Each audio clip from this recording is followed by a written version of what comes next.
Tensions are high as Israel prepares to strike Iran.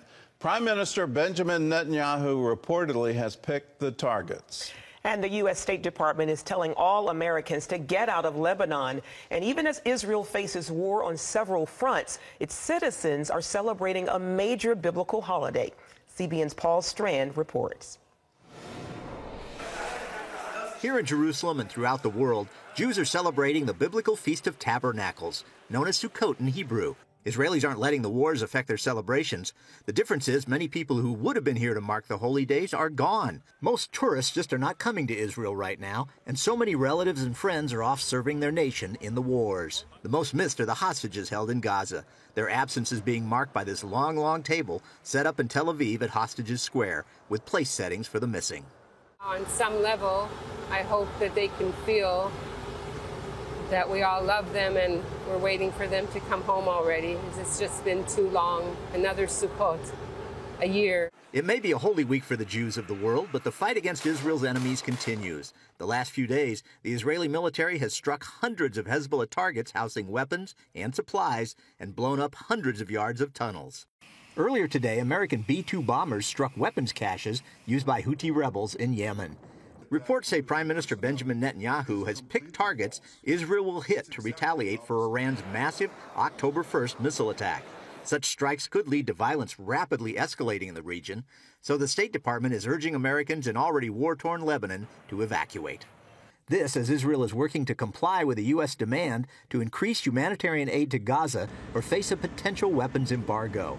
The administration says it's already seeing improvement on the aid front. We have seen them taking initial steps over the past several days, and we want to see them take additional steps, and the results will be more trucks coming in, more food getting in, more water getting in. So that day may not come when the U.S. feels the need to cut military aid to its Middle East ally, Israel. We are not at a point today where we have to make that judgment, and we hope that we never get to that point. Netanyahu has been sparring with the United Nations over Gaza, Lebanon, and Palestinian statehood. Now French President Emmanuel Macron has made a stunning statement behind closed doors. A French paper reports he said, Netanyahu must not forget that his country was created by a decision of the UN. Netanyahu's office quickly took Macron to task, looking back at 1948 and writing, it was not a UN decision that established the State of Israel, but the victory that was achieved in the War of Independence with the blood of our heroic fighters. Paul Strand, CBN News, Jerusalem. And it wasn't a decision by the UN, it was actually a decision by the League of Nations following World War I. And it was called the British Mandate. And then people recognized, the international community recognized, that the Jewish people had a right of self-determination, and they had it in their ancestral homeland. And the British were given a mandate to create a Jewish state. That was settled international law before the UN ever came into existence. And to say that somehow or other the UN by fiat can dissolve the nation of Israel, no, it can't. It doesn't have that power. We need to be in prayer for Israel as they face these enemies. The strike against Iran, there are two possible outcomes. One, it could reveal just how defenseless Iran really is. They've had two strikes against Israel in the past 6-7 months. You look at these two strikes, that they both completely failed. Israel has enormous capacity, and what will the targets be, and what will be the overall reaction within the region? Are we going to see now a regional war, or is it going to be evident that Iran doesn't have the ability to defend itself? These are open questions, and they'll be decided on the battlefield. Now the issue is, Israel is winning the war, the battles, but can it win the peace? And that is a whole nother question. In that, the international community needs to understand what we're all facing. They call us, the United States, the great Satan. They call Israel the little Satan. And I've got to ask people in the United States, why in the world would you ever support that ideology? When you look at the surveys, the popular opinion in the West Bank and Gaza, it's amazing to me that you see 70–80% of the residents there saying they support Hamas. That is unbelievable. When you see in southern Lebanon that Hezbollah owns the territory, the government of Lebanon is sort of a fiction there. The UN peacekeeping force is a fiction there. And that ideology is throughout that culture. In Iran, I don't think the entirety of the population believes in its current theocracy and its current government. But underlying that is a Muslim ideology. And here's what we're facing. They think that any land that is under Sharia law, if it ever gets out of Sharia law, it's the obligation of every Muslim to reestablish Sharia law over that land. That's part of their faith. And that's the underlying ideology of all of this attack, the terrorism, everything we've seen since the War of Independence in '48, a continual battle against the existence of Israel. So how do you win that war? And for me, we need to pray that. You only are going to see that when the Prince of Peace appears on the landscape and he's able to unify all people. That is a wonderful prayer for all Christians, and it's been our prayer since the beginning. Maranatha, come soon, Lord Jesus. In other news, while fewer tourists are visiting Israel due to the war, the economic impact goes beyond the Jewish state. John Jessup has more on that story from our CBN News Bureau in Washington. John? That's right, Gordon. One neighboring Arab nation's economy is also taking a hit. CBN's Chuck Holton recently traveled to Jordan to see the impact on one of the region's top tourist destinations.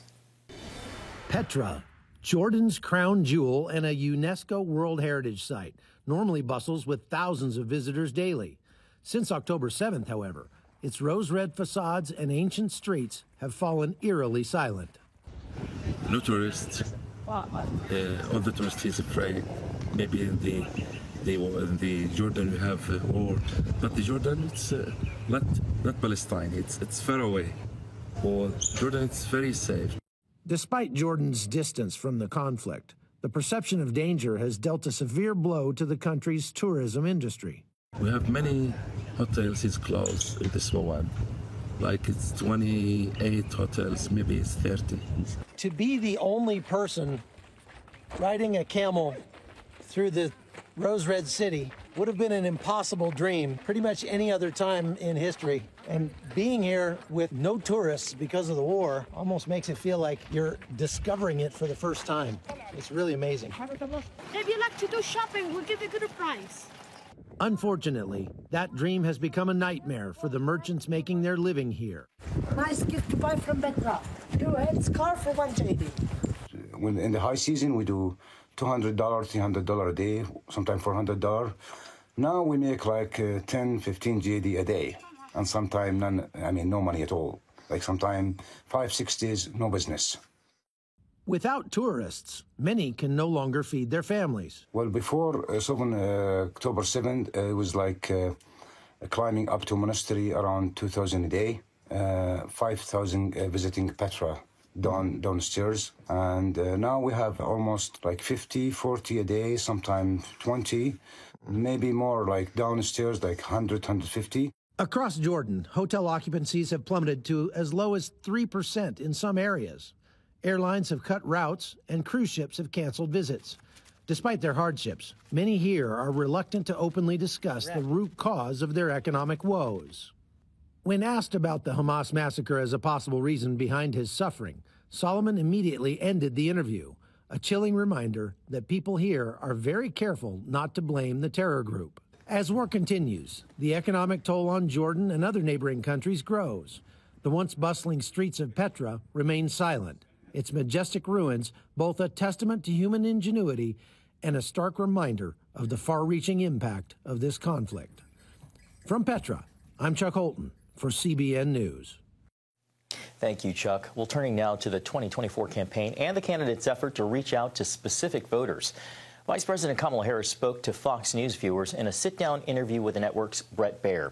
In a contentious interview, Harris deflected questions about Biden's administration policies, but did put some distance between her and the president. Let me be very clear. My presidency will not be a continuation of Joe Biden's presidency. I represent a new generation of leadership. Meanwhile, former President Trump took part in a Fox News town hall with women voters. Responding to a question about abortion, he said the issue is in the states where it belongs, though he thinks some laws are too harsh. Some of them I agree, they're too tough, and those are going to be redone because already there's a movement in those states, I know exactly what you're talking about, to redo it.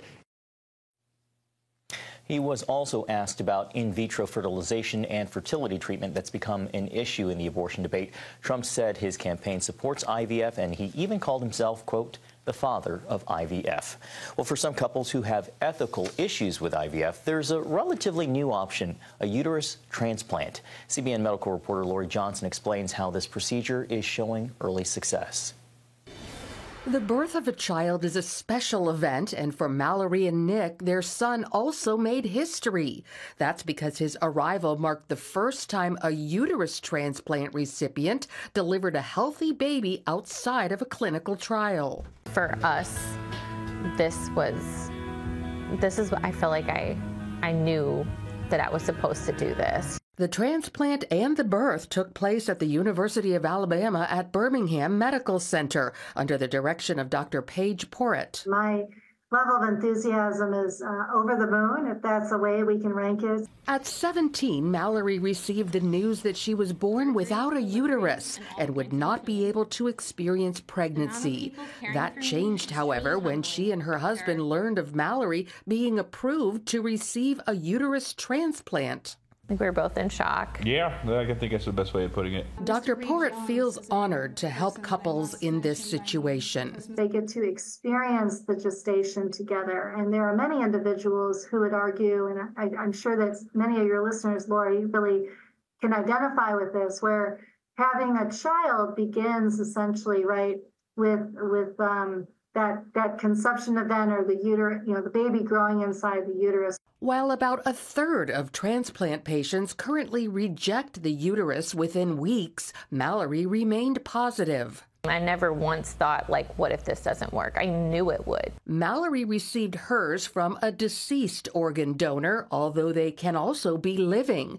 The surgery lasts up to 10 hours. It is a transplant, and I would encourage everybody to recognize that when we say transplant, it means a much more complex surgical procedure than some of the other more common procedures that people get. 9 months after Mallory received her new uterus, doctors placed Mallory and Nick's child, generated through in vitro fertilization, into it. I had all the stuff, like nausea and really tired and just all the normal pregnancy symptoms, I guess. Mallory feels the difficult process was definitely worth it. I got to hold him and I was just very overwhelmed that he was actually there and he was healthy. Nick and Mallory would like to have another if it's medically and financially feasible. For the last 10 years, medical institutions have largely covered the cost of uterus transplants. However, as they become more common, that's likely to change. Currently, insurance providers generally do not cover the procedure, but that too could change. Lori Johnson, CBN News. The power of modern medicine. Charlene, over to you. Absolutely amazing.